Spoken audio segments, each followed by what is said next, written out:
Persian mythology are traditional tales and stories of ancient origin, all involving extraordinary or supernatural beings. Drawn from the legendary past of Iran, they reflect the attitudes of the society to which they first belonged, attitudes towards the confrontation of good and evil, the actions of the gods, yazats, and the exploits of heroes and fabulous creatures. Myths play a crucial part in Iranian culture, and our understanding of them is increased when we consider them within the context of Iranian history. For this purpose we must ignore modern political boundaries and look at historical developments in the Greater Iran, a vast area covering the Caucasus, Mesopotamia, Anatolia, and Central Asia, beyond the frontiers of present-day Iran. The geography of this region, with its high mountain ranges, plays a significant role in many of the mythological stories.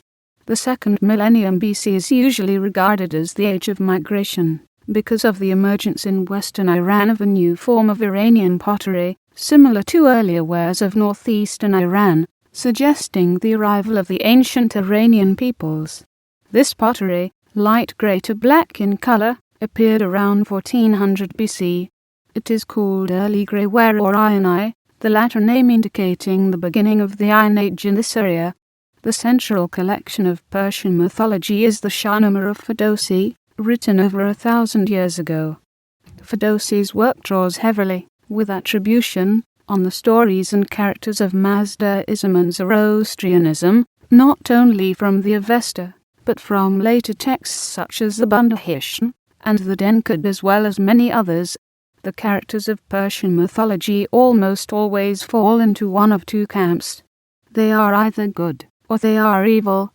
The resultant discord mirrors the nationalistic ideals of the early Islamic era as well as the moral and ethical perceptions of the Zoroastrian period, in which the world was perceived to be locked in a battle between the destructive Ahriman and his hordes of demonic Jews and their un-Iranian supporters, versus the creator Ormuzd, who, although not participating in the day-to-day affairs of mankind, was represented in the world by the Izards and the righteous Iranians. The most famous legendary character in the Persian epics and mythology is Rustam. On the other side of the fence is Zahak, a symbol of despotism who was, finally, defeated by Kava the blacksmith who led a popular uprising against him. Zahak was guarded by two vipers which grew out from both of his shoulders. No matter how many times they were beheaded, new heads grew on them to guard him. The snake, like in many other mythologies, was a symbol of evil, but many other animals and birds appear in Iranian mythology, and, especially, the birds were signs of good omen. Most famous of these is Simag, a large, beautiful and powerful bird, and Homer, a royal bird of victory whose plume adorned the crowns.